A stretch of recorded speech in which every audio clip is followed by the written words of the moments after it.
Vamos agora resolver esse exemplinho aqui para vigas de seções retangulares e triangulares, tá? Então, o que ele pergunta? Encontre o B de y, tá? Então, B, a gente vai ter a linha neutra, que começa do centroide, né, para uma viga homogênea.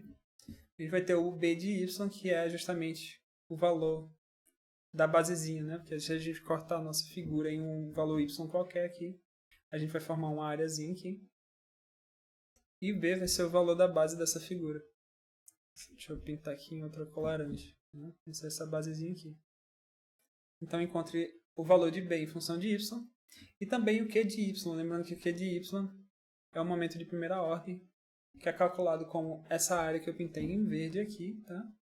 Essa areazinha que eu estou pintando em verde, vezes a distância y do centroide dessa área. Tá? Então, tenta resolver aí a questão. Lembrando que isso aqui é uma seção de uma viga, né? Então, se a gente tivesse uma viga assim, a gente estaria olhando ela dessa direção. Então, esse carinha aqui estaria cortado, né? Em vermelho aqui, vou botar. Em vermelho seria essa seção que a gente está observando. Tá? Então, a gente quer para uma seção retangular e para uma seção triangular. Pausa o vídeo aí e tenta resolver. Eu vou mostrar a resposta. Então, para um retângulo é mais fácil. É mais direto. A gente sabe que se a gente tiver a linha neutra, a linha neutra do nosso retângulo, a gente sabe que ela vai estar a meia alturinha aqui, tá? Então, se a gente fizer um corte no nosso retângulo, vou fazer o corte em rosa aqui, a gente vai ter uma areazinha aqui, e essa área vai ser igual a base B vezes essa alturinha aqui. E essa alturinha aqui vai ser H sobre 2 menos Y, certo? Consegue enxergar isso? Vamos ver aqui, ó. Essa alturinha aqui é H sobre 2. E essa alturinha aqui é Y, né? A distância da nossa linha neutra. Então, essa diferençazinha aqui fica H sobre 2 menos Y. Beleza? Então, a nossa área em função de Y vai ser B vezes H sobre 2 menos Y. Perfeito, né? A nossa distância, então, vai ser... Vamos lá de novo, fazer os desenhos. Pegar o centroide aqui, a nossa linha neutra. A distância vai ser... Vamos fazer um corte aqui, em rosa. A gente vai ter que... Essa distância aqui é Y. Certo? Essa distância aqui vai ser, de novo, H sobre 2. E o centroide vai estar bem no meio das duas, né? Tem vários jeitos de você achar a posição do centroide, e um deles é tirando a média entre Y e H sobre 2. A média seria Y mais H sobre 2 dividido por 2, né? A média das duas distâncias vai dar a posição do centroide, certo? Então, a distância DAP vai ser igual a Y sobre 2 mais H sobre 4. Tá? Então, estou basicamente tirando uma média entre a posição da nossa face superior, que é H sobre 2, e a posição da nossa face inferior, que é Y. Para calcular o Q de Y, que é o nosso momento estático, a gente só precisa multiplicar as duas. Né? A área vezes a distância. Então, a área vezes a distância vai dar B H sobre 2 menos Y vezes H sobre 4 mais Y sobre 2. Certo? Se vocês fizerem a multiplicação, vocês vão encontrar esse Qzinho aqui. O B de Y vai ser simplesmente Bzinho. Porque para a seção retangular, qualquer posição que a gente cortar, essa distanciazinha, né, entre um lado e o outro da seção, né? Vou pintar aqui em rosa. Essa seçãozinha aqui vai ser sempre B. Então, sempre constante, tá? Vamos fazer agora o triângulo, tá? A seção triangular. Uma seção triangular, linha neutra, ela vai ficar a 1/3 da base, a 1/3 da altura em relação à base. Então, a distância entre a base e a linha neutra vai ser h sobre 3, né? Essa distânciazinha aqui. Se vocês não estão familiarizados, né, com como que a gente calcula o centroide de um triângulo, eu deixei as continhas aqui do lado. Basicamente, a gente resolve, né, aquela média ponderada que eu sempre comento. Só que a gente sabe que o nosso dA pode ser um beta dy, né, onde beta seria uma distânciazinha dessa aqui, né, e dy seria uma alturinha aqui para calcular a área e integrar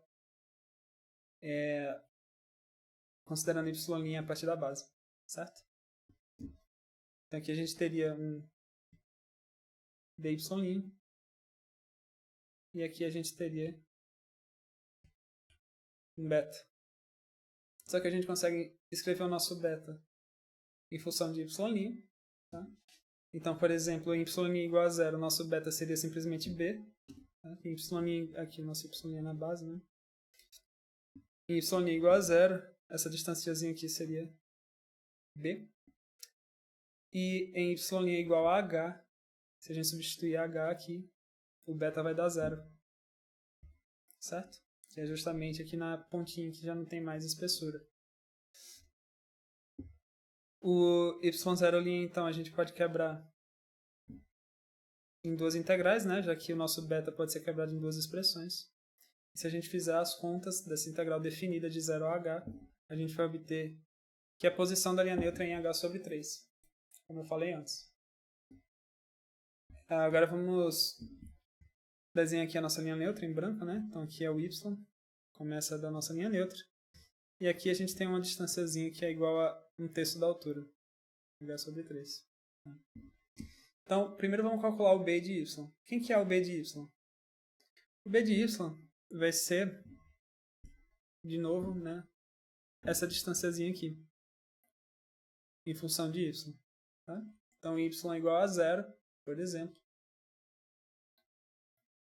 A gente tem um b igual, a gente chama b maiúsculo, né? Um b de y igual a 2/3 de b, né?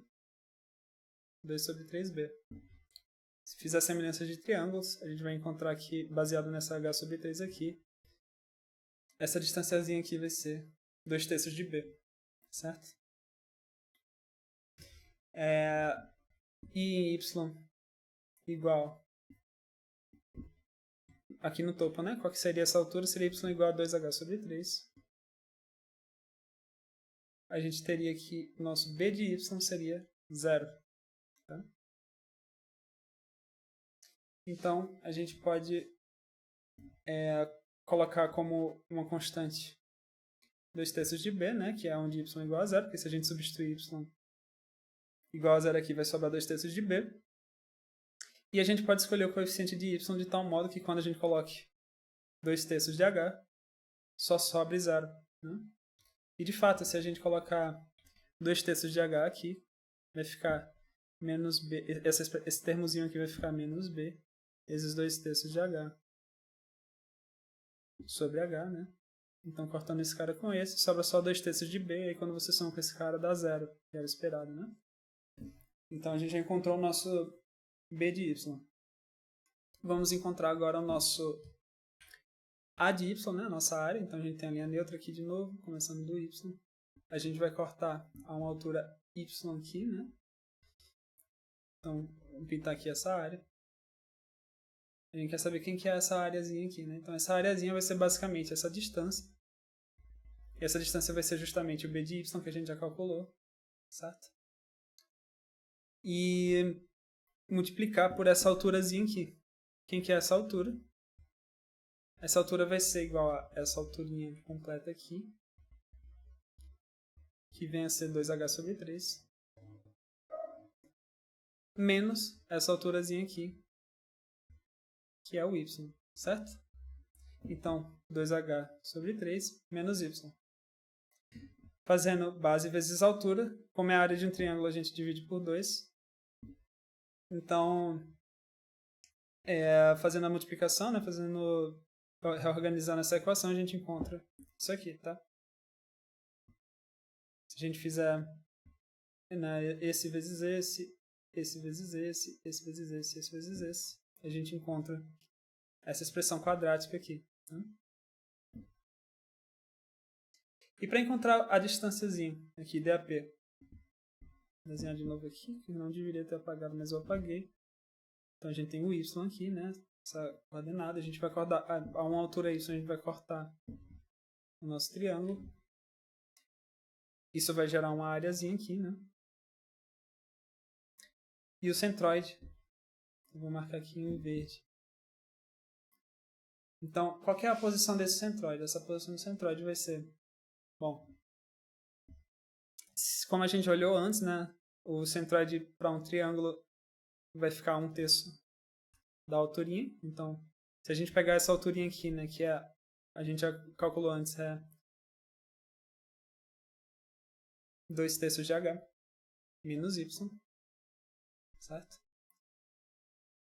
E essa alturinha aqui vai ser igual a 1/3 dessa altura aqui.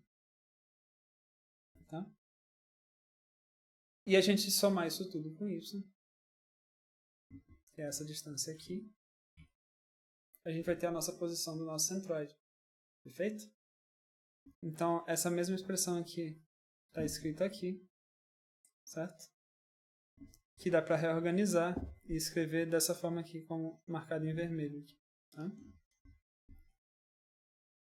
Bom, agora para encontrar o Q, a gente só precisa fazer AP vezes DAP. Deixa eu só corrigir aqui, porque esse carinha aqui é um AP, né? Tá? E fazendo AP vezes DAP, a gente vai multiplicando, né, cada termo dessa expressão por cada termo dessa expressão. E a gente vai ver que para o terminho que multiplica y, né, esses carinhos aqui vão dar iguais. Então não vai ter nenhum termo que multiplica y, então só vai sobrar esses carinhas aqui. Tá? Então essa é a expressão que dá pra gente o momento estático, o momento de primeira ordem, quando a gente tem, né, aqui y, e a gente corta a nossa figurinha aqui em cima. Esse vai ser o momento estático para uma seção triangular em função de y, certo? Lembrando que isso aqui serve para quando a gente quiser calcular o nosso sigma xy ou sigma yx, tanto faz, vai ser igual a menos 1vy sobre i multiplicado pelo q de y dividido pelo b de y. Tá? Então, se a gente resolvesse, né, se a gente tivesse uma viga com carregamento e a gente resolvesse, sei lá, aquelas equações lá, né, vou colocar aqui já com deformações, né, d4b, dx à quarta, igual a q de x, e a gente encontra com isso os esforços cortantes na viga. A gente agora tem um valor de esforço cortante, a gente pode substituir aqui. A gente tem os momentos de inércia que vem da geometria. A gente pega o Q e o B, que a gente acabou de calcular para o triângulo. E a gente pode calcular para cada valor de y diferente um sigma xy. Né? A gente sabe, em função da nossa altura em relação à linha neutra, quais que são as tensões de cisalhamento. Beleza? Para o caso aqui do retângulo, por exemplo, a gente vê aqui a linha neutra bem na minha altura, né? Por essa expressão aqui, a gente vai ver que o valor de sigma xy vai ser máximo, tá? Quando q de y é máximo, certo? E quando a gente fizer q de y dividido por b, esse carinha aqui vai sumir. Q de y dividido por b aqui, esse carinha aqui vai sumir. Então só vai sobrar essa expressão. E essa expressão ela vai ter um valor máximo em módulo quando y é igual a zero, certo? Porque quando y é igual a zero, sobra esse carinha aqui. Se a gente calcular o y em posições diferentes de zero, a gente vai subtrair esse carinha aqui desse y ao quadrado sobre 2, certo? De modo que quando a gente chega em h sobre 2, que é a altura, né, o topo, esse carinha aqui vai dar menos h sobre 2 ao quadrado dividido por 2 mais h ao quadrado sobre 8. Isso aqui vai dar zero. Tá? Isso significa que se a gente cortasse aqui o nosso topo, a gente teria a gente teria tensões de cisalhamento igual a zero. Que faz sentido, tá? Sempre nas vigas, o topo e a base, elas não têm tensão de cisalhamento. Então, faz sentido esse resultado aqui. Perfeito?